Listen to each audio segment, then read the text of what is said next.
J'imagine, t'aimes bien les omelettes. Tiens, je te casse les œufs. You talking to me?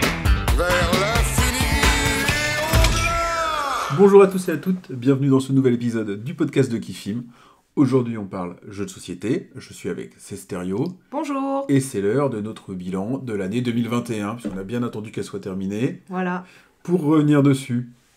Alors, un bon bilan, c'est d'abord un retour sur le bilan de l'année dernière, et sur les tops qu'on avait placés, sur nos tops de l'année 2020. Donc c'était le bilan de début 2021 qu'on a fait en 2020.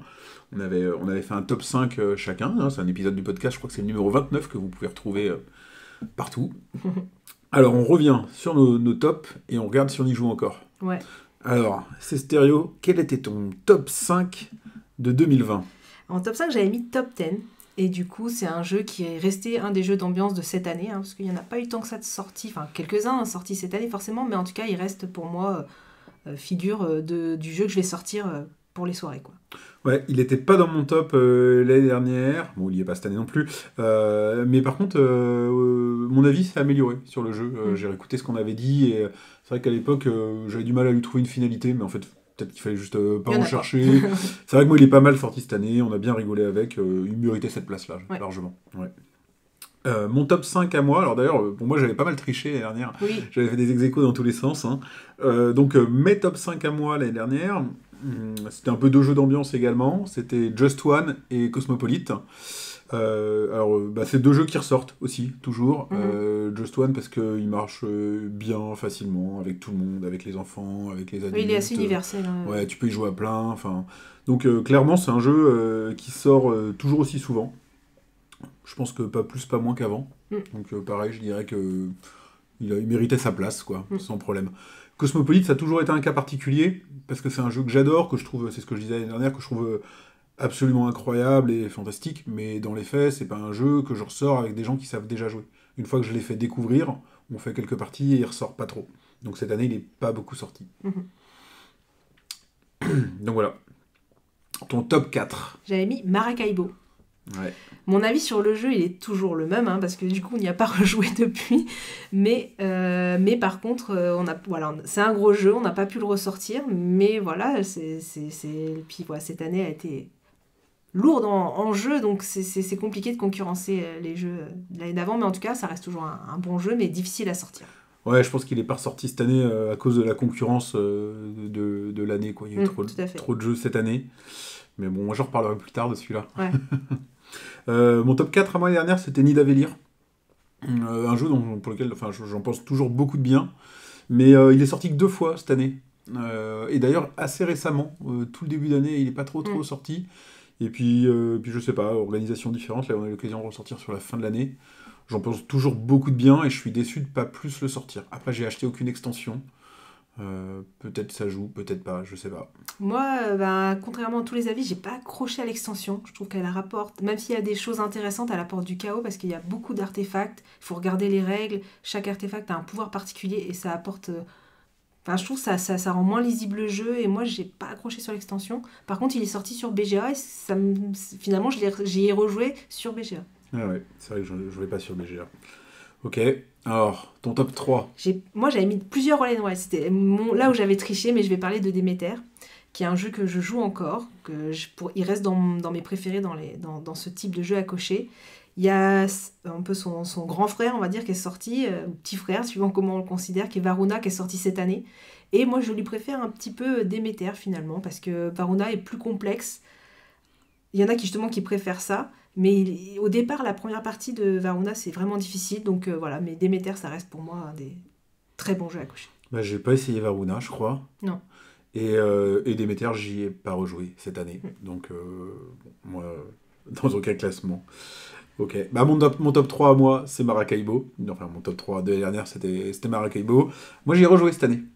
Ah, en solo, non Est-ce que j'ai fait une partie en solo ? C'est peut-être pendant le confinement que j'ai fait une partie en solo ? Je crois. Comme tu dis, j'ai vraiment envie d'y jouer. On devait y rejouer, on avait dit qu'on ferait le mode campagne ensemble. Et puis, il y a trop de jeux. Voilà, non, mais il va ressortir. Il va ressortir, j'ai pas de doute sur la question. C'est vraiment pas un jeu que je revendrai. Alors. Le 2, c'est Wild Space. qui était vraiment un jeu coup de cœur. Et c'est un jeu que j'ai encore pas mal sorti cette année. Il y a une extension qui est sortie, qui pour moi est vraiment, je dirais pas qu'elle est indispensable, mais franchement, aujourd'hui, elle apporte vraiment quelque chose. Et moi, je peux plus y jouer sans, en fait. Maintenant que je la connais, elle apporte une petite ressource en plus, d'autres cartes. Et du coup, voilà ce qui m'a fait... Déjà, j'ai le jeu de base, l'extension, elle apporte un plus, et donc j'y ai rejoué encore pas mal cette année. Et moi, j'y ai pas joué du tout cette année. Ah, on te dit on a fait une partie ? Non, même pas. Pas sûr. Non, je crois que j'y ai pas joué du tout cette année. Moi, en top 2, bah, j'avais triché. Encore. J'en avais 2. Là, c'était la ligne... tu vois, en fait, le 5, c'était 2 jeux d'ambiance, globalement. Et là, le 2, bah, c'était les jeux collaboratifs un peu. J'avais mis ex aequo Freedom et The Loop, qui sont 2 collaboratifs, mais qui sont très distincts. Alors, j'ai rejoué aux 2 cette année. J'ai dû faire 3-4 parties de Freedom. C'est vraiment un jeu que j'aime beaucoup.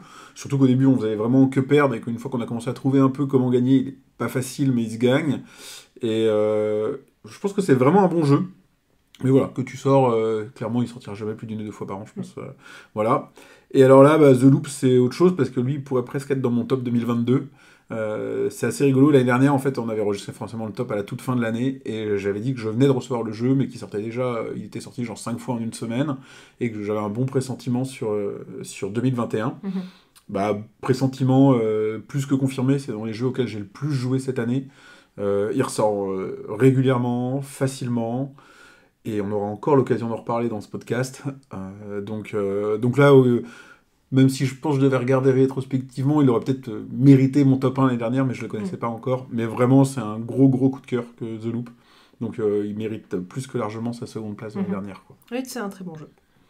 Et donc, ton top 1 de 2020 Le top 1, c'était Roméo et Juliette, qui était pour moi un bel objet ludique. Alors, j'y ai pas rejoué cette année, alors que c'était mon top 1.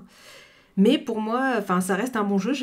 Comme tu disais, il y a des jeux qu'on vend. Là, c'est un jeu que je veux garder parce que, voilà, il n'a pas pu sortir parce que, clairement, cette année, il y a beaucoup de jeux et on peut pas... Voilà, on essaie de tester les nouveautés, mais du coup, c'est difficile de ressortir les anciens. Mais voilà, ça n'empêche pas que ça reste pour moi, je regrette pas de l'avoir mis en top 1 l'année dernière. Et ben moi, je l'ai essayé cette année. Je n'avais pas joué l'année dernière, je l'ai essayé cette année. Sachant que moi, je suis pas du tout un joueur de joueurs. Mais là, j'ai eu l'occasion. Je l'ai trouvé vraiment très bon. Et je l'ai beaucoup conseillé. Mais après, j'y ai pas rejoué. J'ai pas eu d'autres occasions. Comme ce que je dis, on est rarement 2. Donc voilà. Oui, c'est bien. Alors, moi, c'est sûr, ça ferait pas un top 1 chez moi. Mais par contre, ouais, je l'ai vraiment beaucoup conseillé aux gens qui me disaient, mais à quoi on peut jouer à 2 ? J'ai dit, tant ça, c'est vraiment chouette. Bon, bah super. Donc ça, c'était le retour. Ah oui, j'ai pas dit mon top 1. J'ai trop envie d'avancer, moi.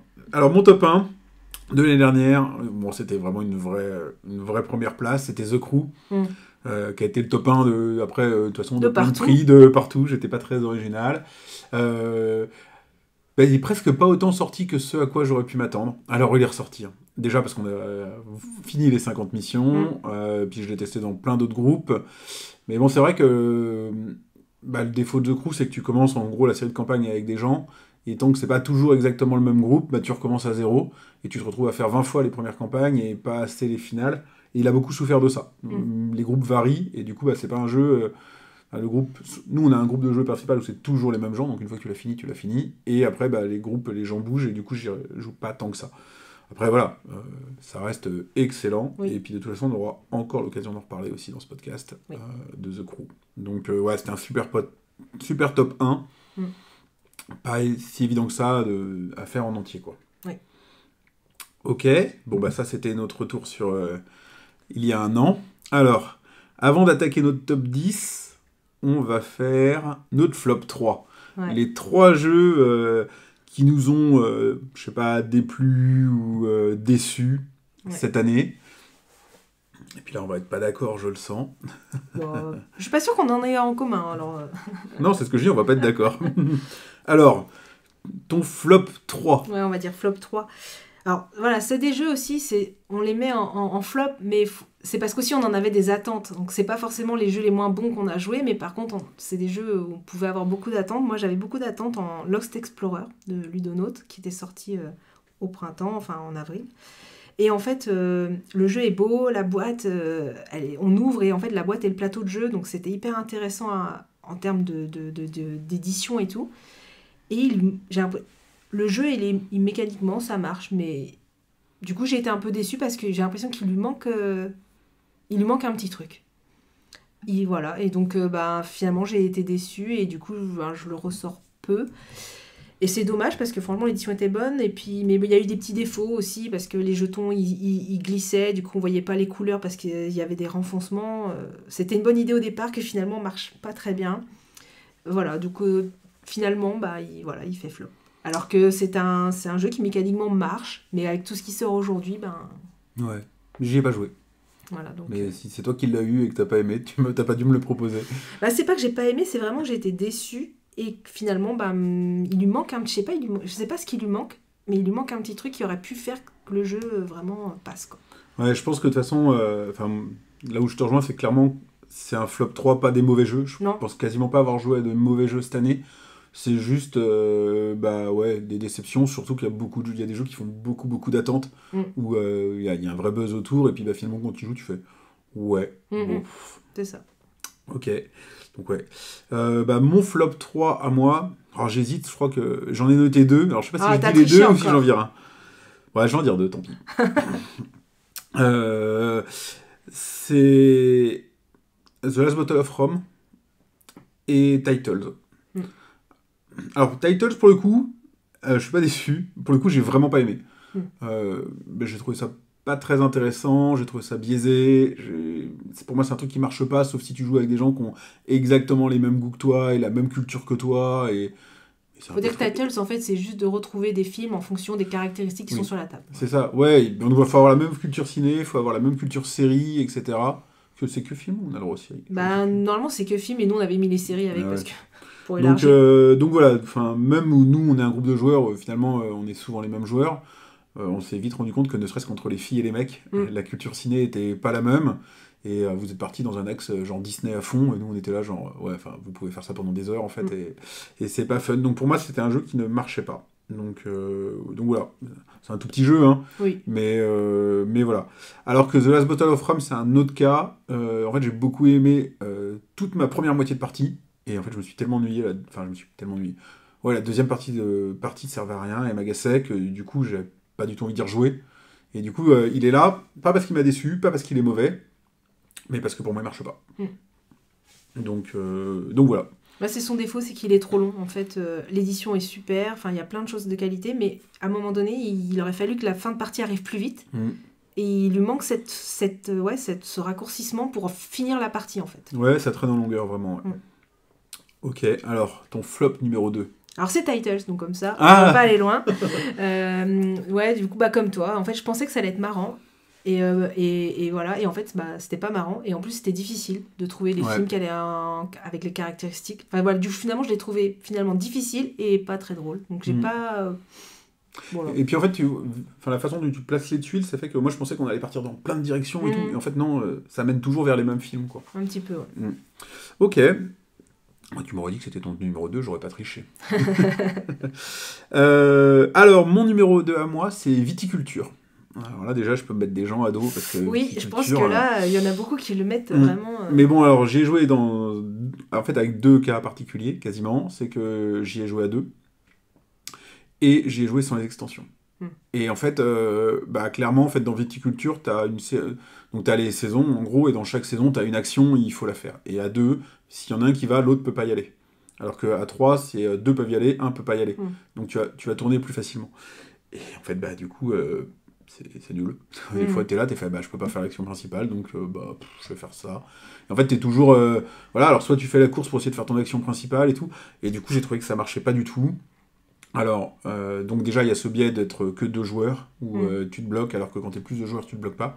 Et effectivement, a priori, c'est vraiment dans les extensions où il y a des nouvelles actions, justement, qui font qu'à chaque saison, vu que t'as plusieurs trucs intéressants à faire, et le jeu est plus varié. Et donc, tout le monde le conseille, a priori, avec les extensions.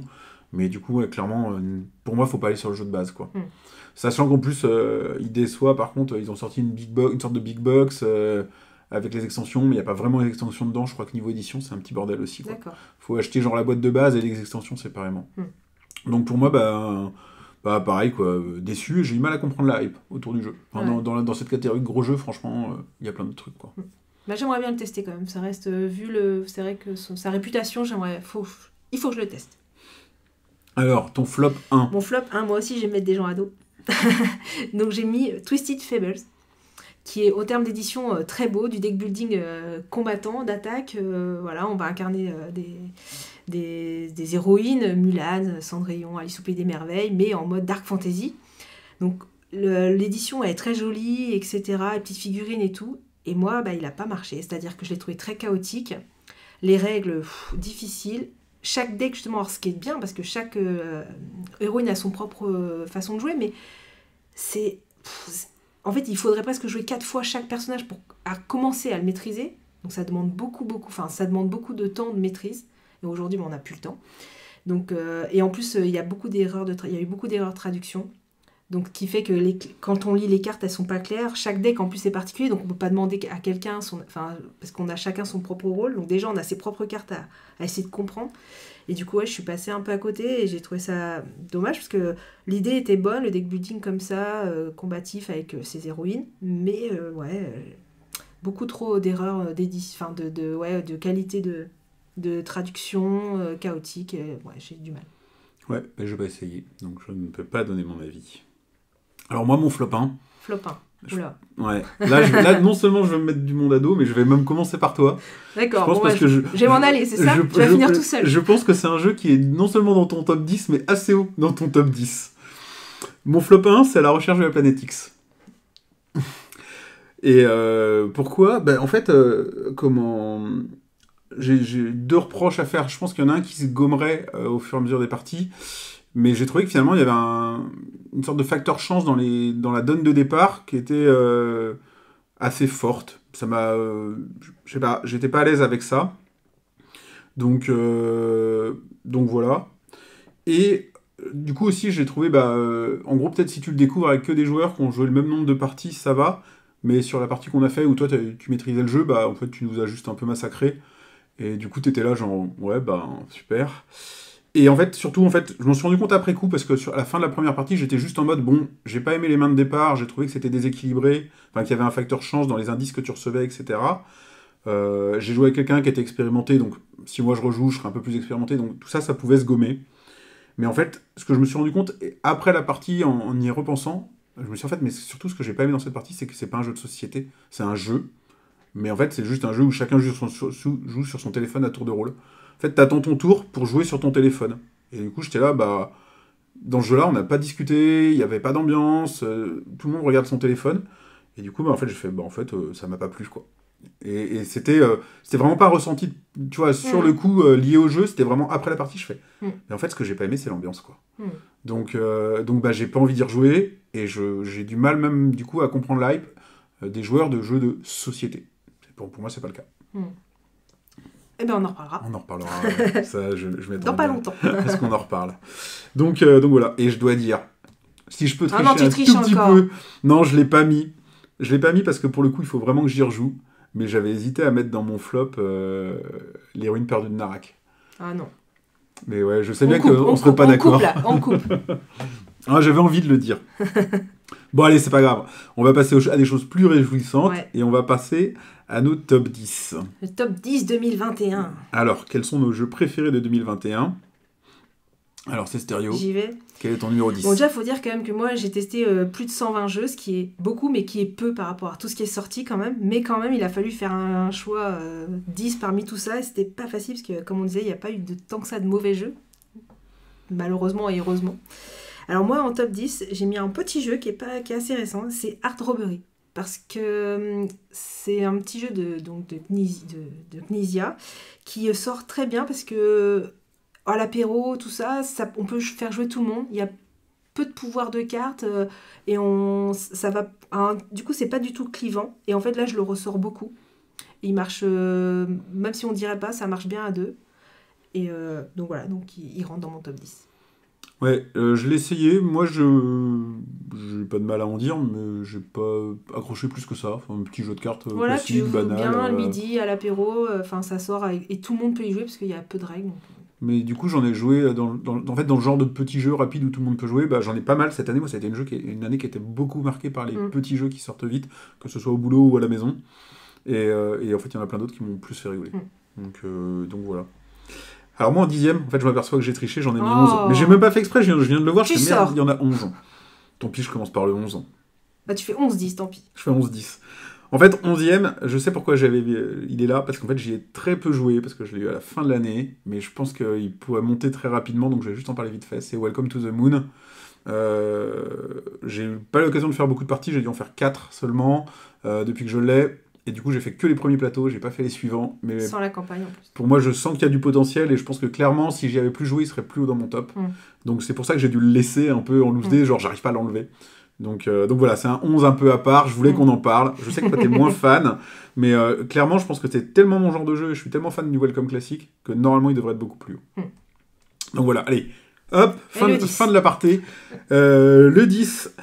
le 10 c'est un jeu qui n'est que 10e parce que j'y ai pas joué tant que ça et parce qu'il y a trop de bons jeux cette année, mais c'est The Hunger que je n'ai pas, c'est toi qui l'as donc je n'ai joué qu'avec toi, mais je sais pas, les deux parties qu'on a fait m'ont beaucoup plu, j'ai trouvé ça original, j'ai trouvé le thème pas du tout plaqué, je me suis bien marré, j'ai le sentiment que je pourrais faire jouer mes enfants, donc ouais, c'est une chouette édition, un chouette jeu.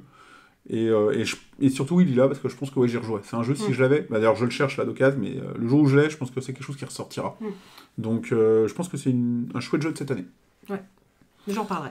T'en reparleras. Ah ok, d'accord, super. Alors le 9. Le 9, j'ai choisi Fort.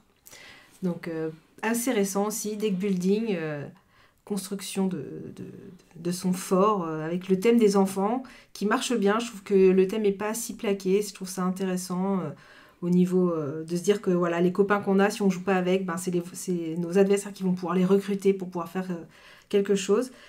Et enfin la première partie, forcément, on est un peu perdu, il y a beaucoup d'iconographie et tout, mais ça m'a pas tant que ça gêné. Et du coup, deuxième partie, troisième partie, et plus j'y joue, plus finalement je l'apprécie. Ça va plus vite aussi parce que je sais un peu plus ce que j'ai envie de faire.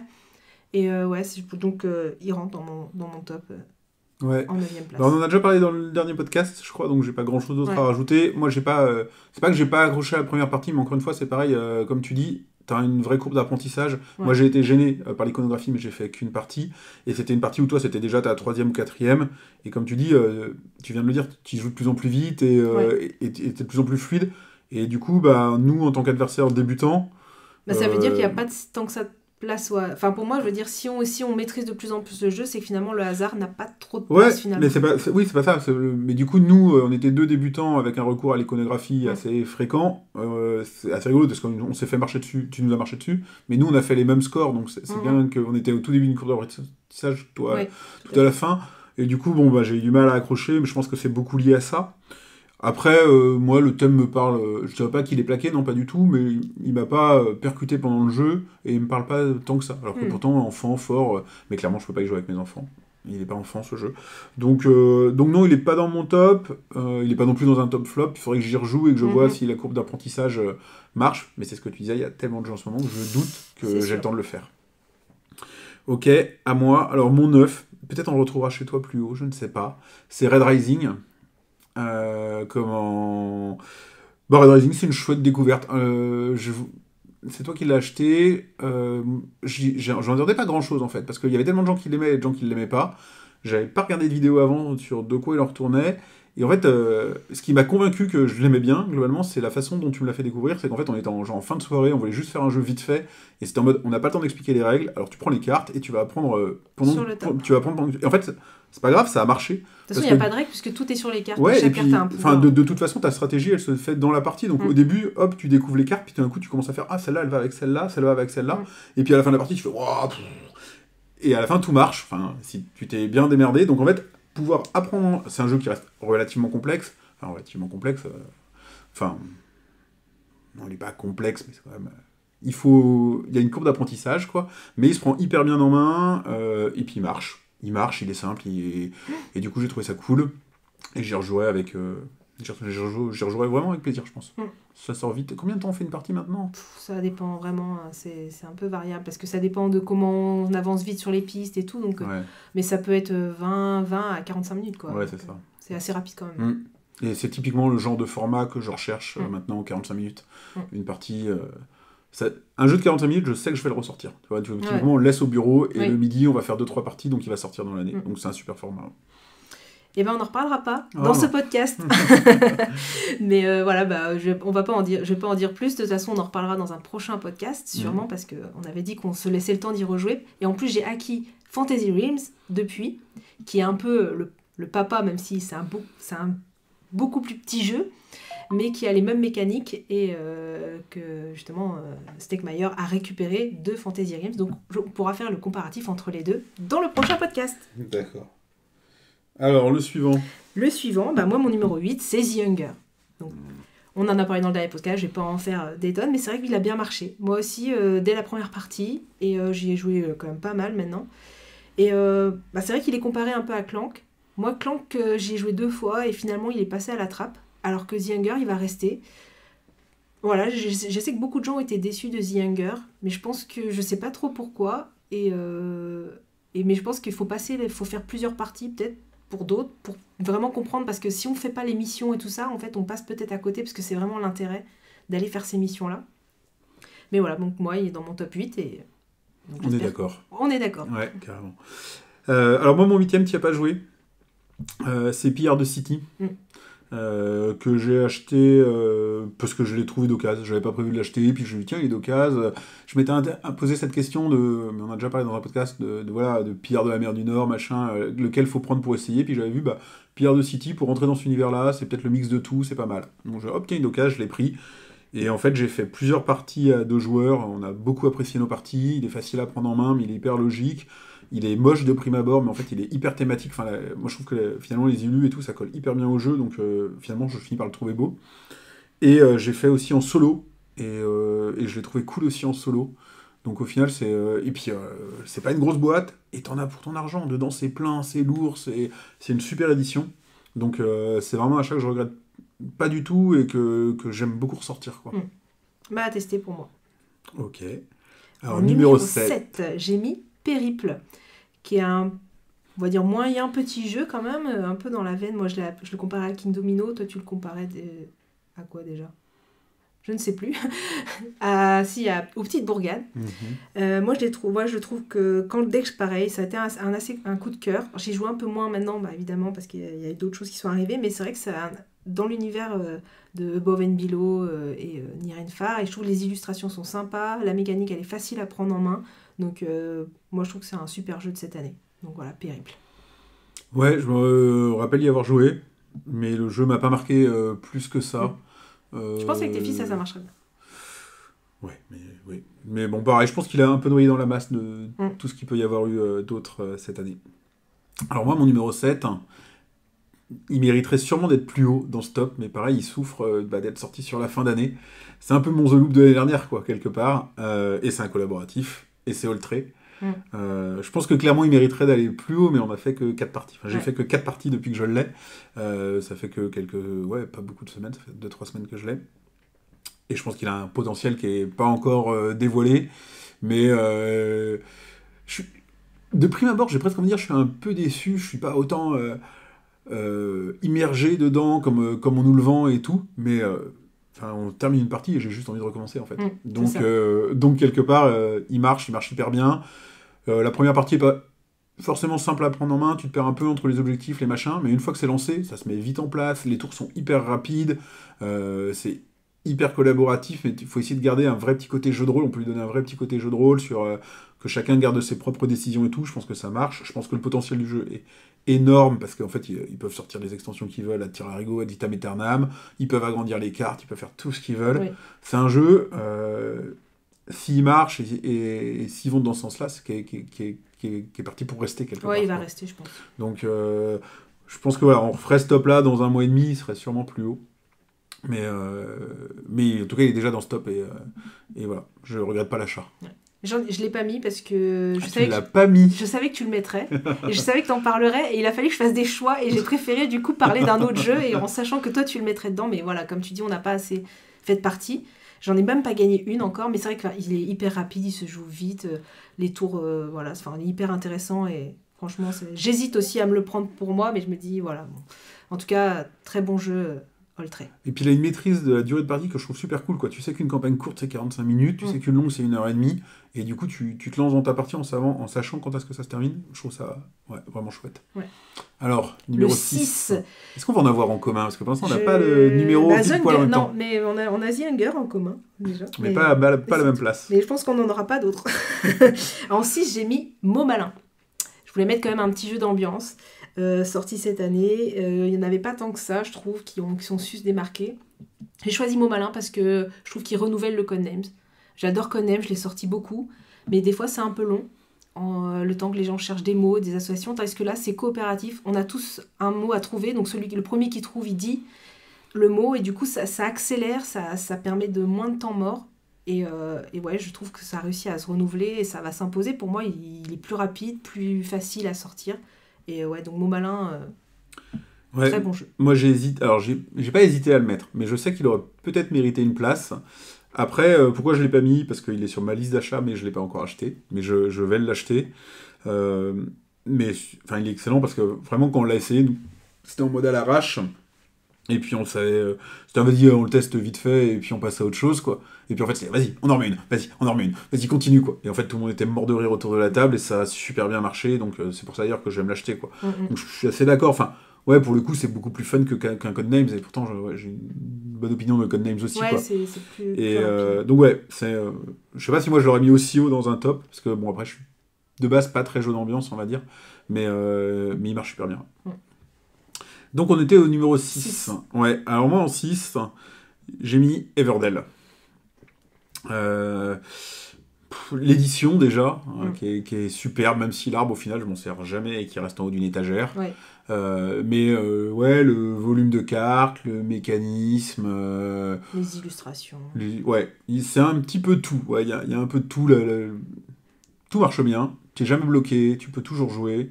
Et j'ai hâte de l'apprendre à mes enfants. Donc je pense que ouais, c'est bien. 6ème, c'est une bonne place pour ce jeu-là. Ouais. Et puis c'était un petit... quelque chose qui a un peu buzzé dans cette année, quoi. Ouais. Et tu l'as pas mis dans ton classement? Non. Waouh. Pourtant, au moment Everdell, tu ne parlais que de ça. Je l'attendais beaucoup parce que il était sorti aux États-Unis avant, j'avais entendu beaucoup dans des vidéos avant, donc je l'attendais beaucoup. Et finalement, il sort pas beaucoup. Donc c'est pour ça que je l'ai pas mis dans mon tops, mais je suis d'accord avec tout ce que tu as dit. Très belle édition, très bon jeu, il marche bien, mais finalement il sort peu chez moi. Du coup, c'est pour ça qu'il est pas dans mon top, mais c'est un très bon jeu. Mais on pouvait pas tout mettre, il y a que 10 places. T'as pas essayé d'extension? Non. Ouais, moi non plus. Je me demande ce qu'elle apporte. Il y en a qu'une pour l'instant. Hein, oui, oui, mais la deuxième, c'est bientôt là. Ok. D'accord. Ah, je pensais que celui-là, on l'aurait en commun. Mais bon, on verra. Alors, ton numéro 5. Mon numéro 5. Alors, c'est celui-là où on va griser un peu. Donc, j'ai mis Les Ruines perdues d'Anarak. Pour moi, ça reste, dans les jeux un peu, on va dire, familiaux plus experts, on va dire. C'est le jeu qui, pour moi, a le mieux marché pour moi cette année.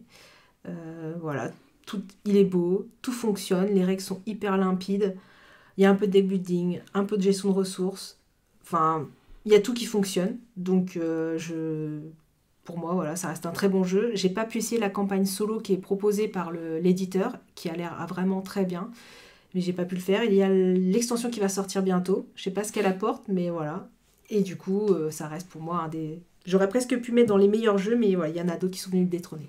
Moi, le premier problème que j'ai avec ce jeu, c'est... C'est que t'as fait qu'une partie. C'est un problème. Mais tout le monde l'encense, et en fait, je vois pas pourquoi. C'est pas un mauvais jeu, j'ai pas de reproche à lui faire, mais c'est un jeu... déjà, je trouve que j'ai du mal à le situer. C'est pas un gros jeu, donc si j'ai envie de faire un gros jeu, je vais pas faire une partie de Narak. Et c'est pas un jeu qui dure 45 minutes, 1 heure, donc je vais aussi sortir des jeux qui seraient plus rapides dans ces conditions-là. Et puis même, oui, ça marche, mais... Je sais pas, moi, j'ai pas... à la fin de ma partie, j'ai fait, oui, d'accord, ok, bon, c'est bien, on passe à autre chose. Et si j'ai pas rejoué, c'est aussi parce que, du coup, il y a plein d'autres choses. Tu vois, c'est très con parce que ça n'a strictement rien à voir, mais un Red Rising, on l'a ressorti, quoi. Ouais, mais là, t'as les pouvoirs de cartes, les découvertes de cartes, parce qu'elles sont toutes uniques. Tandis que là, oui, forcément, t'as une redondance un petit peu. Mais franchement, non, tout marche bien chez Narak. Oui, c'est peut-être pas... il révolutionne peut-être rien, mais tout marche. Et du coup, ça en fait un des très bons jeux de 2021. Ouais, moi, pour le coup, c'est ce qu'on disait au début sur les flops, c'est juste Je pense que s'il avait été dans mon top flop, c'est justement à cause du buzz et de la hype qu'il y a avant, et de le voir et de faire, ouais, enfin, c'est du déjà vu, ou c'est juste du mélange de tout, je sais pas. Mais ouais, pour moi, c'est pas topable. Après, voilà. J'en dis pas du mal pour autant. Mais à retester quand même. Oui, tout est à retester, de toute façon, tant que tu n'y as pas joué 10 fois. Alors, ton numéro 5. Mon numéro 5, un autre jeu que je m'attendais quand même à trouver dans ton top, parce que c'est un peu notre jeu de 2021 quand même. C'est quand même, ça doit être finalement un des jeux auxquels on a le plus joué en 2021 dans les gros jeux. C'est le Dilemme du Roi. Le Dilemme du Roi, alors, t'avais pas dû le mettre parce qu'il doit être sorti en 2020, non? Il est sorti en 2020 et je l'ai pas eu parce qu'on n'a pas fini la campagne et j'ai peur que la fin de campagne fasse flop. Ah. Alors du coup je me dis tant qu'il est pas fini c'est difficile de se faire un avis total. Donc c'est pour ça qu'il est pas dans le top. Moi je l'ai mis parce qu'on a commencé sur 2021, on y joue sur 2021, on y jouera sur 2022. Mais enfin je trouve ça ouf. Effectivement c'est un jeu où tu sais pas ce que tu fais, tu sais pas si tu vas gagner, si tu vas perdre. Des fois tu prends des décisions en pensant jouer stratégique et puis en fait non ça se retourne contre toi. Ou des fois tu prends une décision parce que voilà pourquoi pas, j'ai envie de faire chier tout le monde, je vais faire ça.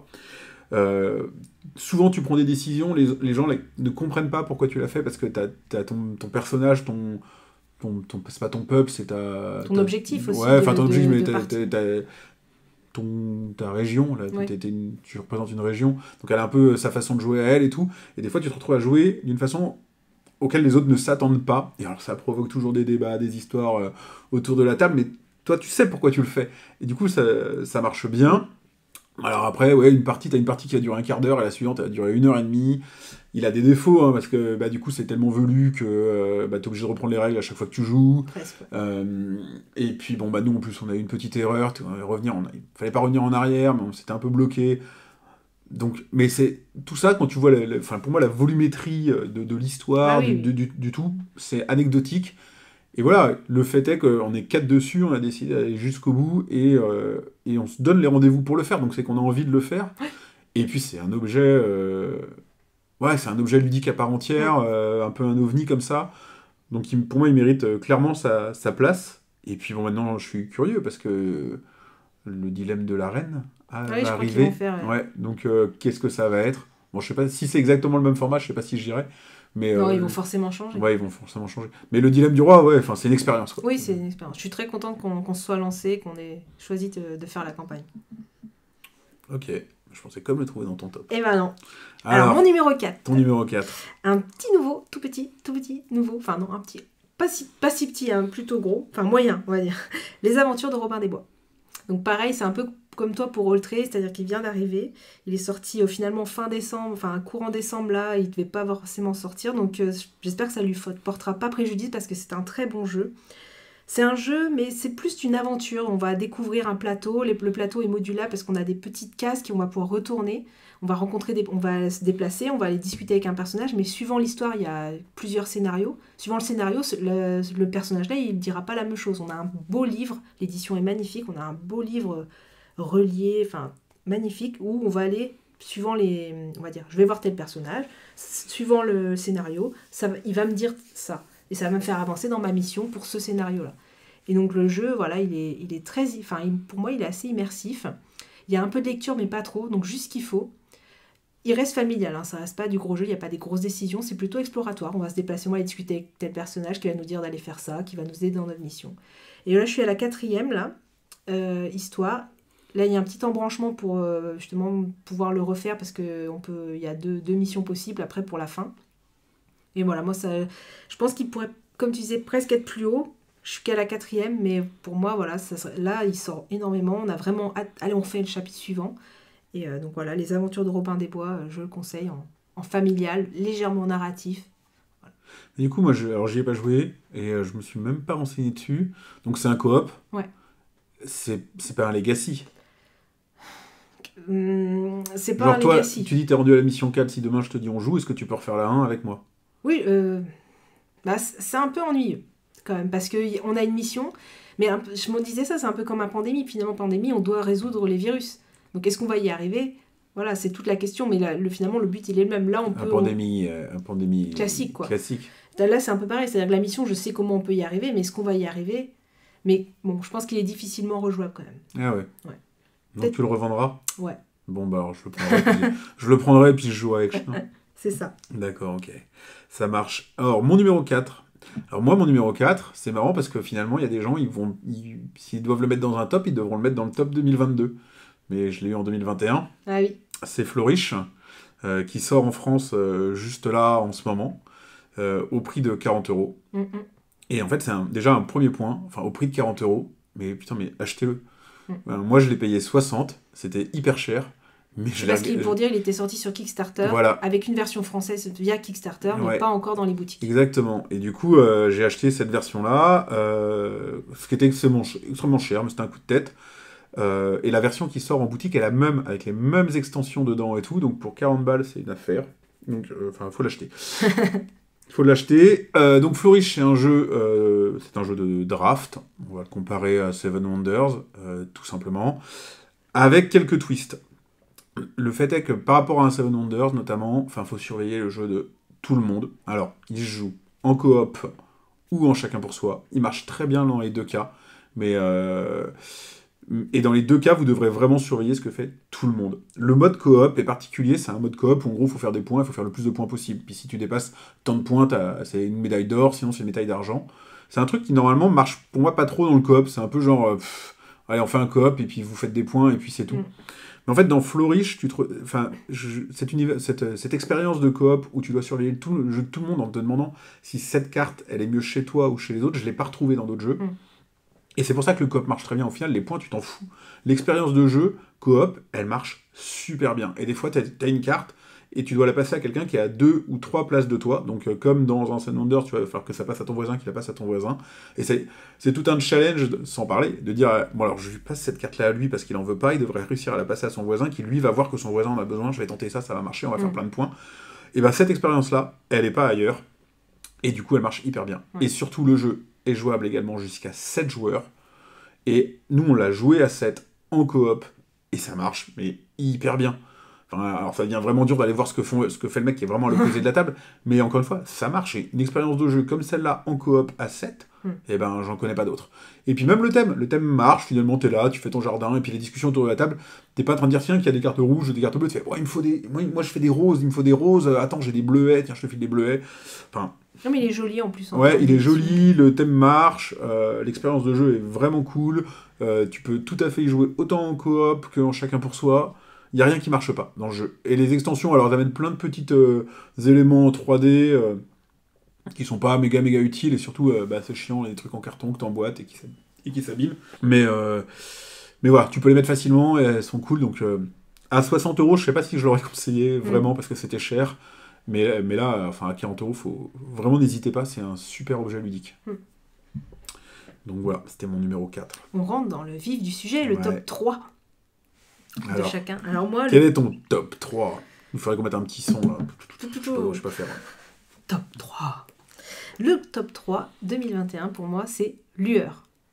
Donc Lueur, qui est un jeu de dés, on va dire, mais pas que. Et moi, j'ai beaucoup aimé le design en noir et blanc de Lueur, les cartes. C'est un jeu que j'ai encore ressorti, même s'il est sorti en tout début d'année. Et voilà, c'est un jeu qui, pour moi, marche bien, avec des combos, on peut quand même maîtriser un peu le hasard parce qu'on peut acheter des jetons relance avec ses personnages. Enfin, pour moi, voilà, c'est un jeu qui marche bien, Voilà, je n'ai pas spécialement de défaut. Oui, après, on peut dire qu'il y a du hasard, mais je passe toujours un super moment. Je lance mes petits dés, j'essaie d'améliorer, de faire mon petit truc. Alors, c'est vrai qu'on joue un peu de son côté, mais voilà, j'adore. Donc, Lueur dans mon top 3. J'en reparlerai plus tard. Ah, il est encore plus haut. Alors, ton top 3. Alors, mon top 3 à moi, c'est Codex Naturalis. Parce que c'est tellement simple et efficace. J'ai encore joué hier. Voilà, tu le mets en place en 2-2, t'expliques les règles en 2-2, tu fais ton truc dans ton coin, donc t'es pas trop emmerdé par les gens, mais t'as quand même cet aspect où ah zut, il a pris la carte que je voulais, qu'est-ce que je vais faire ? Mais vu que t'as le choix quand même entre 8 cartes, 6 cartes visibles et 2 cartes cachées, à chaque fois que tu dois piocher, t'es quand même rarement bloqué. Les parties sont souvent quand même serrées à la fin parce que il y a un joueur qui déclenche la fin de partie, mais de toute façon, il y a un autre tour après. Et après, il y a les cartes d'objectifs qui donnent des points, ce qui fait que celui qui déclenche la fin de partie n'est absolument pas toujours le gagnant. Donc, c'est une petite boîte, c'est une super édition, un bon format, le prix est cool. Enfin, t'en as tellement pour ton argent Ah que oui. c'est le truc qu'il faut avoir. Tu pourras l'emmener partout, il joue avec n'importe qui, et juste sur un coin de table. Donc, Faut de la place quand même. Hein. Non, Ouais, de la faut un peu de place. place. Faut un Dans peu de un place. train, c'est difficile. Ouais, dans un train, c'est difficile. Mais voilà, enfin, c'est vraiment un truc à avoir dans sa ludothèque. Et tu vois, nous, il est au printemps, il était au bureau, il sortait absolument tous les midis. Il est beaucoup sorti à la maison, mais j'y jouais encore hier. Donc, je pense que c'est vraiment une des chouettes sorties de cette année, quoi. Bah, il est sorti en décembre 2019, du coup, mais il a été vite en rupture. 19. Et il est... Ouais, 20. 2020, pardon. Oui.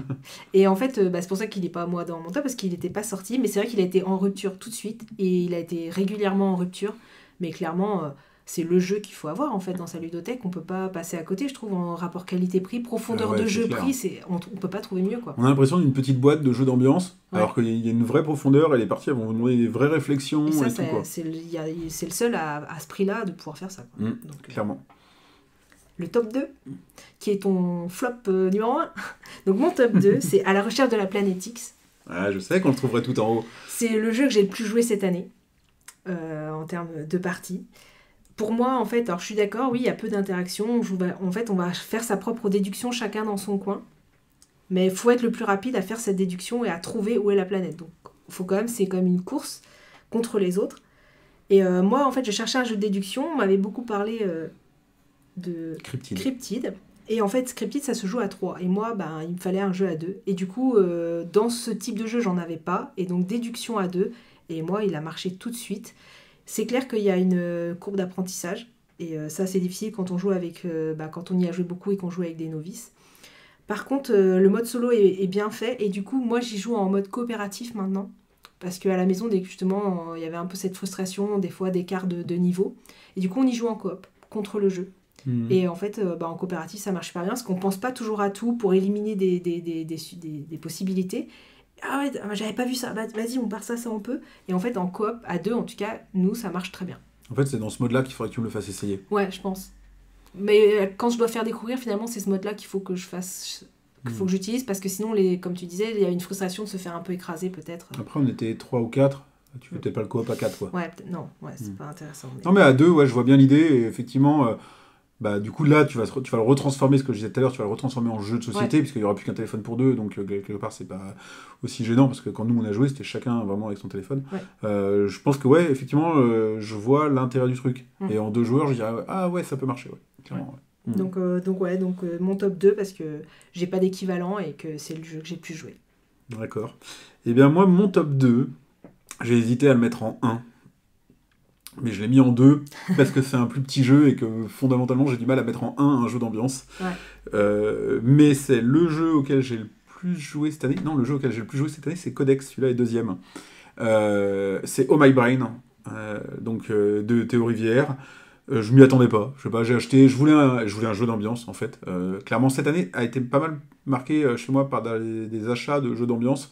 Parce qu'année dernière, il y a eu une soirée en fin d'année 2020 où on s'est retrouvé à pas savoir quoi faire. Et puis les gens m'ont dit, Guillaume, sors-nous des petits jeux.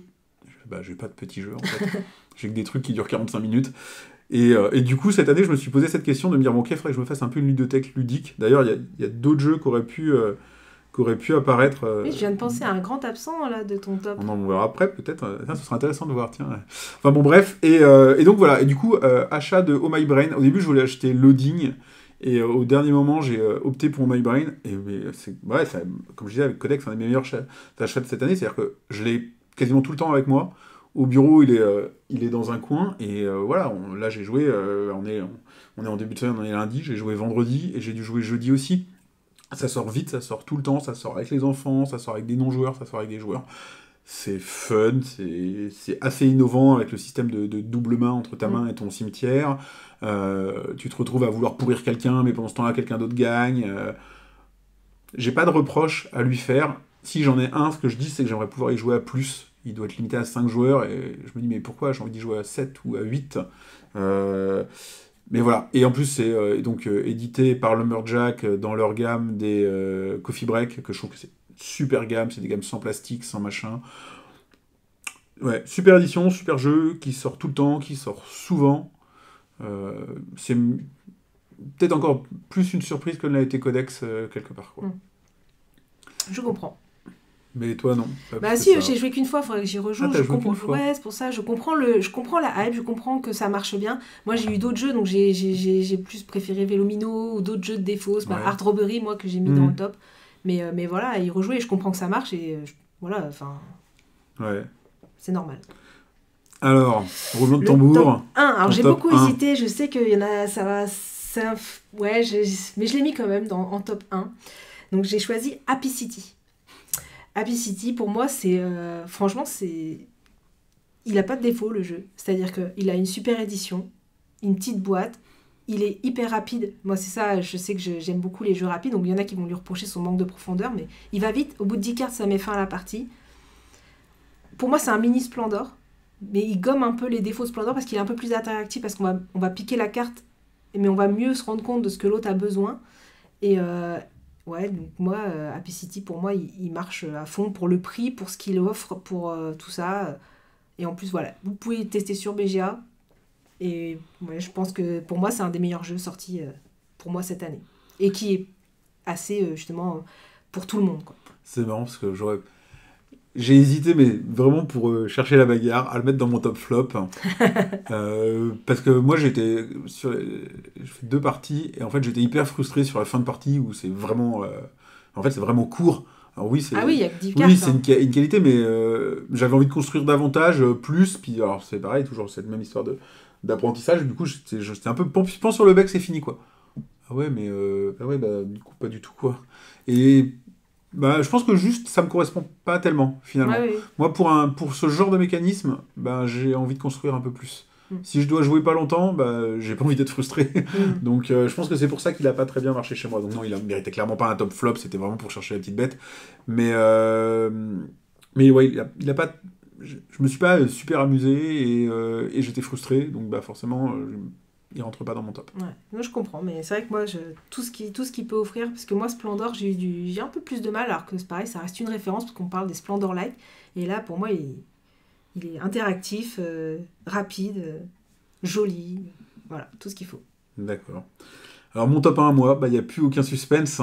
Il est cassé, le suspense, puisque c'est Lueur. Forcément, il lui reste que cette place-là. Ah ouais, tu vois, pourquoi j'aurais pas pensé que tu l'aurais mis en top. Je pense que j'aurais pas pensé non plus. C'est pas forcément le titre qui me venait en tête à froid, mais en regardant un peu les jeux auxquels j'ai beaucoup joué cette année et où vraiment je me dis c'est un sans faute, c'est incontestablement Lueur en fait. Il est clairement dans les 5 jeux auxquels j'ai le plus joué cette année. Je le trouve magnifique. Vraiment, je trouve que les illustrations, elles sont superbes. Ouais. Il marche hyper bien. Donc moi, j'ai commencé à jouer avec mes filles, elles avaient 7 ans. Et ça passait tout seul avec elles. C'était vraiment cool. Le mécanisme de dés, alors oui, il y a du hasard, mais pas tant que ça, parce que bon, tu pioches une carte, tu pioches des cartes, tu lances des dés. Alors c'est sûr que normalement, c'est que du hasard, mais tu choisis tes dés, tu choisis tes cartes, tu relances. À toi aussi de faire une stratégie pour avoir les pouvoirs de relancer. La stratégie, elle devient là, elle devient de te prémunir du hasard. Tu peux tout à fait prendre plein de jetons relance et ne pas en avoir besoin, mais tu t'es prémuni, c'est le principe. Donc voilà, quoi, les animaux, les bestioles sont cool, les noms qu'ils ont donnés aux cartes, le fait d'avoir fait 2 plateaux, qui te permettent de changer d'une partie à l'autre, de renouveler un peu ton expérience de jeu. Bah ouais, j'ai pas de reproche à lui faire. Tu peux y jouer en mode un peu chacun fait son truc dans son coin. Moi, je sais que j'ai une de mes filles, elle peut pas s'empêcher, elle prend les cartes d'attaque. On sait que si elle sort la carte d'attaque, elle va la prendre parce que ça lui plaît. Alors que moi, même pour ne pas qu'elle apprenne elle, je suis pas capable de la prendre parce que moi, j'y joue pas comme ça. Mais tu vois, chacun y trouve un peu son compte. Donc ouais, objectivement, c'est juste un sans faute. Ouais. Et puis le fait, tu vois, mine de rien, que finalement ce soit ton top 3 et mon top 1, c'est le jeu de l'année, quoi. C'est le jeu de l'année pour moi, assez facilement, quoi. Ouais. Et un jeu que tu m'avais fait découvrir, et tu vois, après la première partie, j'avais direct, je l'achète, et celui-là, il me le faut, à la maison, il va sortir direct. Et je crois que c'était en janvier l'année dernière. Ouais, mais c'est vrai qu'on n'en parle plus beaucoup, parce que avec tout ce qui sort, il est sorti en janvier, donc ça fait déjà 1 an quasiment. Ouais. Et c'est dommage, parce que... Moi, il ressort tous les mois. Ouais. Donc, on n'entend plus beaucoup parler, c'est dommage. Mais nous, on en reparle. Ouais, non mais voilà. Moi, non, mais je trouve que tu vois, on est d'accord. Enfin, on est, à partir du moment où il est dans nos 2 top 3, c'est unanime, quoi. Et c'est rigolo parce qu'au final, donc on joue quand même beaucoup tous les deux. Et on n'a pas tant de choses que ça en commun. Hein. Mais on n'achète pas les mêmes jeux. Je pense forcément, déjà, on va mettre des jeux qu'on a achetés plus tôt. Mais c'est vrai que All Tree, c'est un jeu que j'aurais pu mettre. Bon, je ne l'ai pas mis parce qu'il fallait que j'ai de la place pour d'autres et que je savais que tu allais le mettre. Mais voilà, c'est... Je pense que voilà, ça vient de ça aussi. Puis bon, on n'a pas forcément les mêmes attraits de jeu. Hein. Bah, si on joue ensemble. On joue ensemble, mais quand tu es chez toi, tu vas jouer donc avec...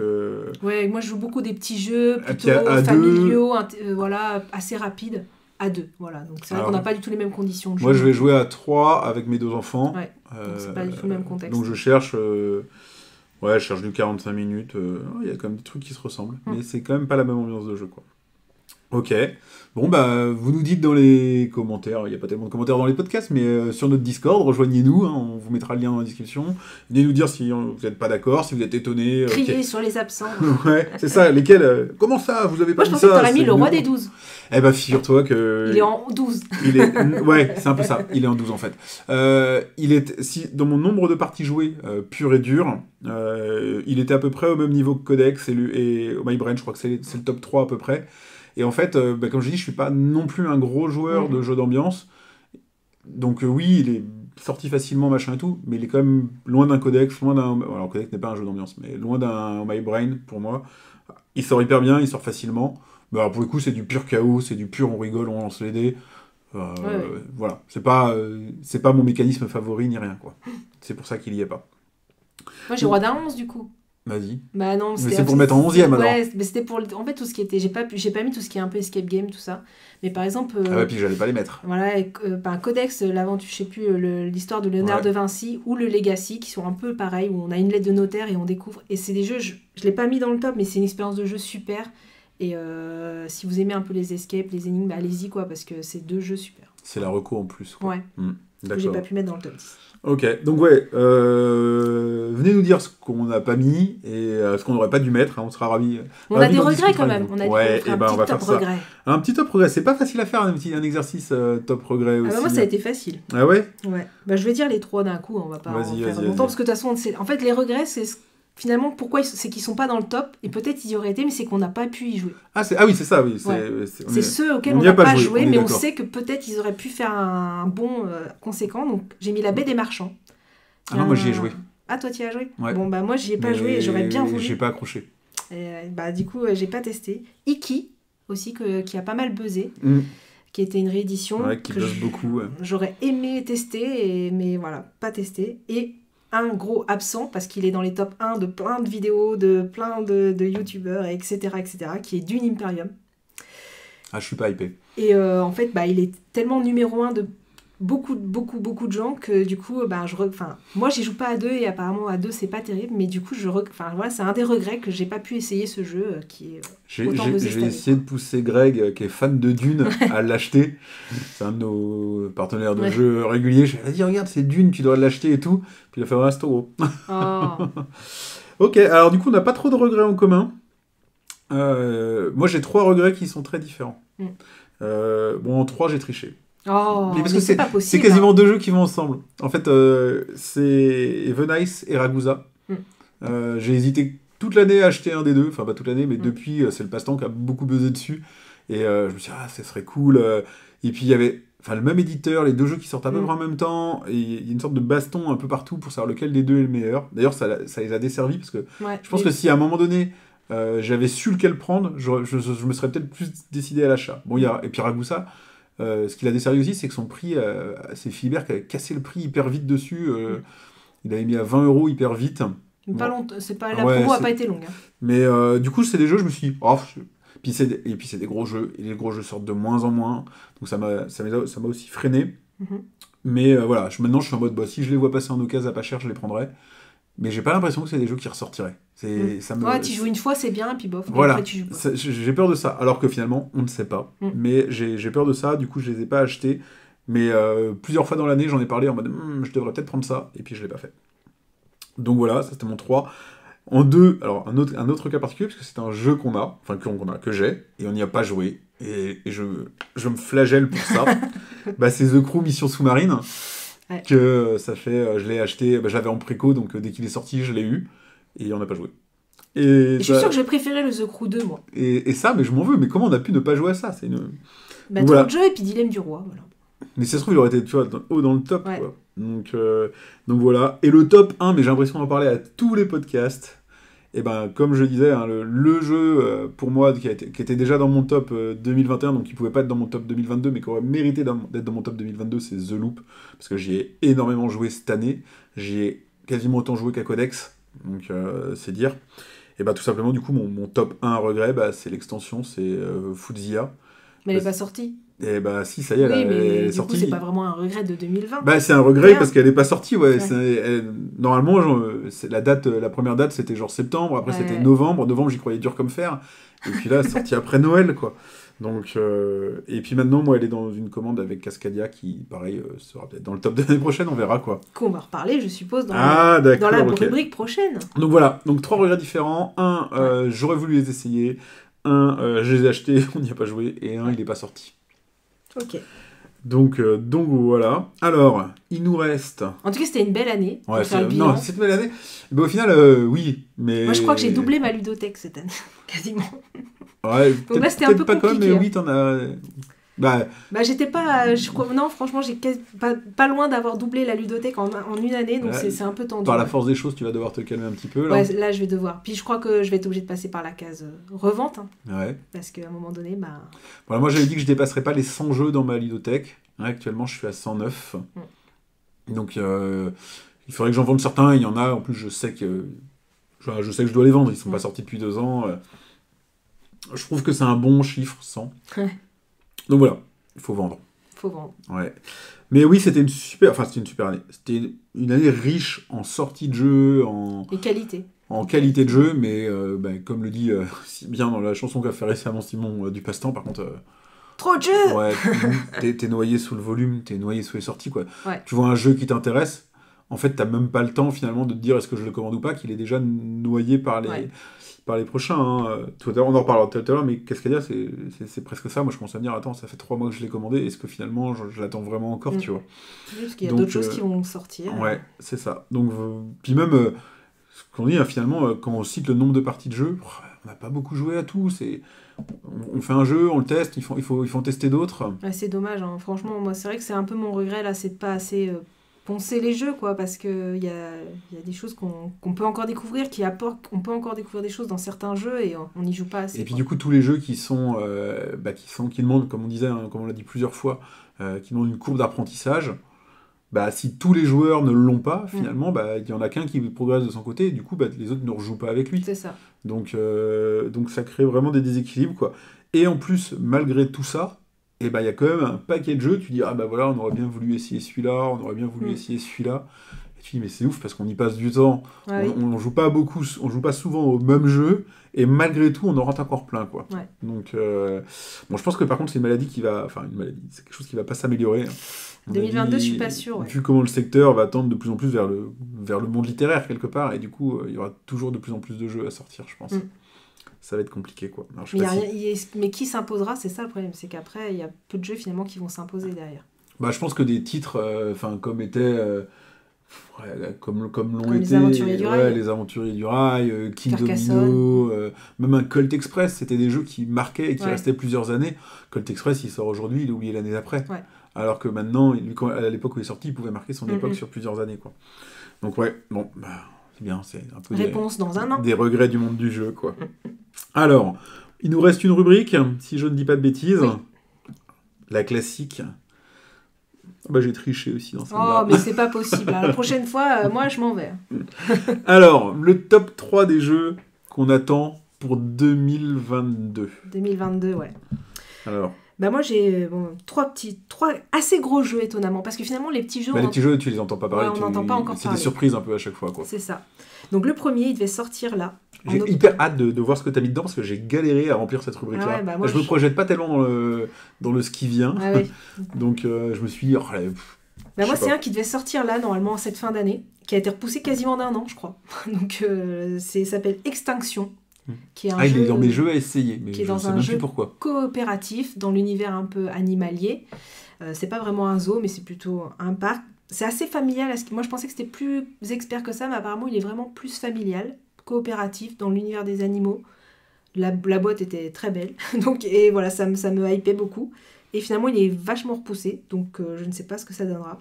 Je vais rester pas mal dans le côté nature et animalier, parce qu'il y a Ark Nova qui buzz beaucoup en ce moment. Ouais, c'est ton numéro 2, ça. C'est mon numéro 2. C'est mon numéro 2 aussi. Ouais. Mm. Du coup, ouais, Ark Nova, en fait, Dice Tower l'a mis dans son top 1 de cette année. Il est, on en parle. Il est noté 8,7 sur 10 sur BGG. Ah ouais, je pense énorme. qu'il va être là. Gusenko a fait un article dessus. Enfin, on en parle partout. Il a buzzé au salon d'Essen et tout ça. Il a un côté très Wingspan dans les cartes, hyper complète, réaliste et tout. Ben, je sais pas si c'est Wingspan. Moi, de ce que j'ai vu, j'ai l'impression que c'est un. Alors, je le dis avec des pincettes, parce que je ne sais pas du tout le jeu et tout. Je parle pas de mécanisme, hein. Je parle de tu vois, les cartes qui sont avec les animaux, machin et tout, quoi. Moi, de ce que j'ai vu du plateau de ça m'a fait penser, en plus on m'a dit que c'était, j'ai lu que c'était de l'engine building et tout, ça m'a fait penser à une sorte de terraforming Mars du zoo, parce qu'en fait on gère son zoo, c'est ça le principe du jeu. Et ouais, il buzz tellement, par contre, en fait, ce qui m'a un peu, du coup, finalement, qui me fait un peu peur, c'est que c'est 2-3 heures de jeu. Et qu'apparemment, la première partie, faut la faire en mode à l'arrache, parce que de toute façon, on maîtrise pas tout et que vaut mieux faire une partie genre, tant pis, on fait n'importe quoi, on réfléchit pas trop, mais pour bien comprendre le jeu. Mais ouais, du coup, Ark Nova, ça fait partie des jeux qui me hype beaucoup. Ouais, ben moi, pourquoi il me hype parce que tout le monde en parle, effectivement. Non, mais ce côté, moi je l'ai un peu vu comme ça, Wingspan chez moi a super bien marché. Parce que c'est les cartes des vrais oiseaux, des machins, et puis mes filles elles sont là, regarde là, tel oiseau il fait comme ça, ok d'accord. Et ça c'est un peu ça sur tous les animaux. Sauf que là t'as la gestion, donc en fait là, je pense pas qu'il y a... Ah oui, c'est beaucoup plus gros, en termes de mécanisme c'est beaucoup plus gros. Il y a deux trucs qui me font peur, alors effectivement l'aspect gros jeu de 3 heures, les gros jeux de 3 heures ils sortent pas, donc j'en ai marre d'en acheter qui sortent pas, on va dire. Donc ça me refroidit un petit peu. Alors typiquement je pense que je vais finir par me dire ça a l'air méga cool, et puis je le mettrai dans ma liste des jeux à trouver en occasion que je trouve jamais, et j'ai un peu peur de cet aspect là. Et puis il y a un point quand même qui me refroidit dessus, même si je l'ai mis dans ma liste. C'est donc c'est hyper, il paraît que c'est hyper complet sur tous les animaux, avec une sorte de volonté de préservation des espèces et tout ça. Il est écologique. Ouais, alors sauf que le dernier truc où tu veux mettre des animaux dans un objectif d'écologisme, c'est un zoo. Je veux dire, dans ce cas, tu pourrais l'appeler, c'est con, mais à part que ça, un parc naturel, une réserve ou ce que tu veux. Enfin, gère des réserves sur le monde entier pour que chaque espèce soit dans son milieu naturel. Mais un zoo, c'est toutes les espèces qui ne sont pas dans leur milieu naturel. Et ça ne passe pas. Ouais, je comprends. À voir. J'espère qu'on y jouera. Ouais, j'espère aussi. Et le dernier qui est attendu, qui est Bitoku. Voilà. Je m'attendais à ce que tu le mettes. Bah ouais, un peu, le côté un peu nature, apparemment il est beau, la mécanique... Enfin pareil, il a buzzé aussi pas mal, donc c'est un jeu qui me donne envie d'essayer, et du coup, je peux rien trop en dire de plus, mais voilà. Donc c'est une des attentes de 2022. Ouais, moi je comprends quand même pas qu'ils aient pas changé le nom. Le nombre de jeux où ils changent le nom, il n'y a pas de raison, et celui-là... Je sais pas. Ouais. Bon alors, mon top 3... Ce que je vais faire, c'est que je vais enlever Ark Nova puisque tu l'as mis. Du coup, en 3, Hidden Leaders. Oui, parce qu'on l'a commandé, on a fait la campagne Kickstarter et on l'attend. Donc, je veux dire que depuis qu'on l'a fait, je me rappelle même plus exactement de quoi il retourne. Mais bon, quand t'as commandé un jeu, t'as hâte de le recevoir. Oui. Donc, forcément, il est dans les plus attendus. C'était jeu de cartes, à rôle caché. Oui, un peu combo, mais apparemment qui marche avec bien. des chouettes illus. Voilà, à suivre. Numéro 2, du coup, hop. T'as encore triché, du coup. Non, top 3, Hidden Leaders. Top numéro 2, j'arrive à mon numéro 2. Terraforming Mars Ares. Ouais. Que j'ai découvert assez récemment. Et en fait, moi, j'ai jamais acheté Terraforming Mars parce que tout le monde l'a. Alors que j'adore ce jeu. Et en fait, tout d'un coup, je me dis, oh, attends, un Terraforming Mars Lite qui dure moins longtemps. Pas vrai, ça. Ce qui paraît. Oui, pas que c'est pas hyper light. Il donnait pour 1 heure, quand même. Tu fais pas une partie de Terraforming Mars en 1 heure. Non, mais pour ceux qui ont joué, ils disent que si tu joues au Terraforming Mars en 2 heures, tu joueras Terraforming ARS en 2 heures. Du coup, mon idée de départ, c'était ça. C'était un Terraforming Mars plus light, que je pourrais justement typiquement laisser au bureau pour les pauses de midi, etc. Ça me hype pas mal. Et puis, cette petite frustration que j'ai de ne jamais avoir eu Terraforming Mars, je me dis, je vais acheter le ARS. Ouais. Avant que les autres l'achètent. Et donc voilà. Donc, je pense que celui-là, je vais l'acheter rapidement, même si je sais pas exactement de quoi il retourne, quoi. Et puis le jeu que j'attends le plus, c'est toujours Footsia. Moi, tant que j'ai pas mon extension de Footsia, je peux la mettre dans tous les tops. Je veux continuer à jouer à The Loop et j'ai hâte de voir ce qu'ils ont inventé. J'aime tout dans ce jeu. J'aime le fait que ce soit coop, j'aime les illus, j'aime les mécanismes. Donc ça reste le plus attendu. Et puis si je peux tricher encore un peu... t'as déjà dit Arnova Non, mais et je tout, veux tricher. Regarde, j'ai pas mis Cascadia, c'est quand même... J'aurais dû mettre Cascadia, ça Ouais. fait 3 mois que je l'ai commandé. Ouais, repousser. J'espère que ça va mieux se réguler, en tout cas pour 2022, c'est ce qu'on peut espérer. Mais c'est vrai qu'autant, alors on dit, il y a eu beaucoup de choses dans l'année qui sont sorties, etc. Mais faire l'exercice de ce qui vient sur l'année prochaine, en regardant plus loin que janvier, c'est hyper difficile, quoi. Ouais. Alors je pense que c'est plus simple peut-être pour des joueurs qui vont faire du Kickstarter ou ce genre de choses et qui, globalement, vont dire « Ah, j'ai commandé ça Ils l'année dernière, savent ce qu'ils donc, vont sortir. donc j'attends. » Mais honnêtement, quand je me suis penché sur la question de faire l'exercice... au début, c'est ce que je m'étais dit. Je dis, attends, je vais pas encore mettre Footsia et Hidden Leaders. Et en fait, si, parce que c'est ça que j'attends. Bah oui. Donc, et j'avais vu Extension aussi. Il y a quelques jeux comme ça que j'ai mis dans ma liste de essayer parce que j'ai dû les voir passer à un moment donné. Mais en fait, quand tu reprends le truc, tu fais, en fait, je sais pas du tout de quoi ça va parler, quoi. Donc, on verra. Ils sont dans les listes et puis on verra si ça se transforme en achat ou pas. C'est ça. Et c'est tout.